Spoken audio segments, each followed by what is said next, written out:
আরজিকর হাসপাতালে ভাঙচুর, রুজু 3 মামলা, গ্রেপ্তার 9। বুধবার রাত ছিল মেয়েদের রাত দখলের, আর সেটাই আরজিকর হাসপাতালের সামনে হয়ে উঠল বিভীষিকা। রাত দখল কর্মসূচির সুযোগ নিয়ে হামলা চলল হাসপাতালে। ভাঙচুর তাণ্ডব চালালো একদল দুষ্কৃতী। হামলা রুখতে পারেনি পুলিশ, উল্টে তারাই লুকিয়েছে হাসপাতালের ওয়ার্ডে। দিশেহারা মানুষ চোখের সামনে গভীর রাতে দেখে দুষ্কৃতীদের তাণ্ডব। ভেঙে ফেলা হয় পুলিশের গাড়ি, ব্যারিকেড, হাসপাতালের দরজা, জানালা, চেয়ার, টেবিল, ওষুধপত্র, সিসি ক্যামেরা, সংবাদ মাধ্যমের ক্যামেরা।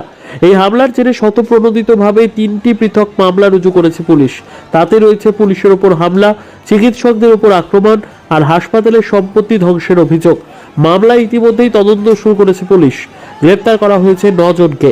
লালবাজার সূত্রে এই খবর মিললেও সরকারিভাবে গ্রেপ্তারের বিষয়ে কিছুই জানানো হয়নি।